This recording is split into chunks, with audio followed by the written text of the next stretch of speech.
तो इधर 21 अप्रैल को राजधानी रांची के प्रभात तारा मैदान में इंडिया गठबंधन की उलगुलान रैली निर्धारित है। रैली में देश भर के बड़े नेता शामिल होंगे।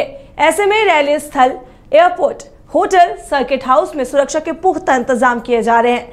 सभी स्थानों की सुरक्षा के लिए 2000 अतिरिक्त सुरक्षा बलों की तैनाती की जा रही है। वहीं ट्रैफिक रूट निर्धारित किए गए हैं। इसके साथ ही साथ पूरे शहर में एंटी क्राइम चेकिंग अभियान चलाकर गहन जांच की जा रही है। वहीं 21 अप्रैल को होने वाले उलगुलान रैली में भारतीय राष्ट्रीय कांग्रेस के अध्यक्ष मल्लिकार्जुन खड़गे, राहुल गांधी, राजद सुप्रीमो लालू प्रसाद यादव, जम्मू कश्मीर के पूर्व मुख्यमंत्री फारूक अब्दुल्ला, आम आदमी पार्टी की सुनीता केजरीवाल, पंजाब के मुख्यमंत्री भगवंत मान, उत्तर प्रदेश के पूर्व मुख्यमंत्री अखिलेश यादव, बिहार के पूर्व उप मुख्यमंत्री तेजस्वी यादव, राज्यसभा सांसद संजय सिंह, राज्यसभा सांसद प्रियंका चतुर्वेदी, टीएमसी सांसद डेरेक ओब्रायन, महासचिव माले दीपांकर भट्टाचार्य शामिल होंगे। साथ ही झारखंड से जेएमएम और गठबंधन के कई बड़े नेता भी इस रैली में शामिल होंगे। जानकारी के अनुसार अधिकांश राजनेता रांची के रेडिशन ब्लू होटल में ठहरेंगे। ऐसे में होटल के आसपास सुरक्षा बेहद कड़ी कर दी गई है। इसे लेकर तैयारी पूरी कर ली गई है। और इसी विषय पर अधिक जानकारी देने के लिए हमारे वरिष्ठ सहयोगी मदन जुड़े हुए हैं। मदन, रांची में जो 21 अप्रैल को उलगुलान महारैली हो रही है, इसको लेकर सुरक्षा के क्या कुछ इंतजाम किए गए हैं, क्योंकि बहुत बड़े बड़े जो राजनेता हैं वो रांची पहुंच रहे हैं? बिल्कुल, देखिए, विपक्ष की एकजुटता दिखाने की भी कोशिश है और खास करके जो झारखंड के पूर्व मुख्यमंत्री हेमंत सोरेन की गिरफ्तारी हुई है उसको जनता तक पहुंचाने की एक कोशिश हो रही है कि ये बीजेपी के द्वारा जो है साजिशन उनकी गिरफ्तारी हुई है।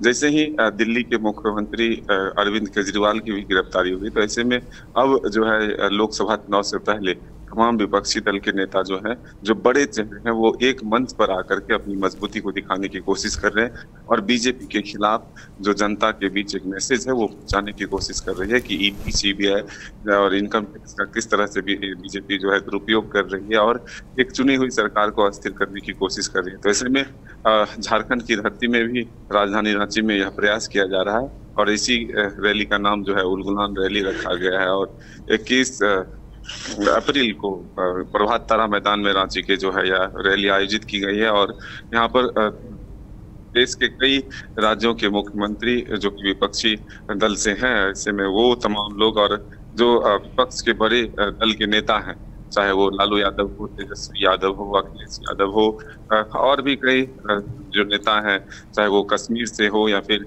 देश के अन्य राज्यों से हो, वो तमाम लोग रांची पहुंचेंगे और कल इस रैली में शिरकत करेंगे। राहुल गांधी के भी आने की संभावना है। तो ऐसे में हम कह सकते हैं कि विपक्षी एकता और एकजुटता को दिखाने की कोशिश इस रैली के माध्यम से होगी, जिसकी तैयारी जो है जोरों से है। सुरक्षा की भी चाकचौबंद व्यवस्था की गई है। प्रभात तारा मैदान में लाखों लोगों की पहुंचने की संभावना है, जिसकी तैयारी जेएमएम, आरजेडी और कांग्रेस वाम दल के नेताओं के द्वारा की जा रही है। तो अब ये कह सकते हैं कि होटल रेडिसन में तमाम जो अतिथि के तौर पर आएंगे नेता, उनके ठहरने की व्यवस्था की गई है। तो वहां भी सुरक्षा के पुख्ता इंतजाम किए गए हैं। मदन, जब से ये हेमंत सोरेन की और दिल्ली के जो सीएम है अरविंद केजरीवाल की गिरफ्तारी हुई है, उसके बाद विपक्ष लगातार हमलावर है। दिल्ली में भी जो रैली हुई उसमें भी अरविंद केजरीवाल की पत्नी सुनीता केजरीवाल ने भी वहां से हुंकार भरी और हेमंत सोरेन की पत्नी भी उसमें शामिल हुई थी। अब रांची में ये रैली होने जा रही है, क्या कुछ कहना चाहेंगे? कल्पना सोरेन का किस तरीके का रुख रहेगा? तय किए गए हैं, जिसमें कि ये कहा जा रहा है कि सबसे पहला एजेंडा ही है कि तानाशाही के खिलाफ आवाज बुलंद किया जाएगा। तो ये आरोप बीजेपी पर लग रहा है, चाहे वो सुनीता केजरीवाल हो या फिर कल्पना सोरेन हो। वो कह रही है कि बीजेपी तानाशाही रवैया अपना रही है और चुनी हुई सरकार को अपदस्थ करने की कोशिश हो रही है, मुख्यमंत्रियों को जेल में भेजा जा रहा है। तो यही एक मैसेज देने की कोशिश है और विपक्षी एकता दिखाने की कोशिश इस रैली के माध्यम से की जा रही है। जी मदन, बिल्कुल, इस जानकारी के लिए आपका शुक्रिया।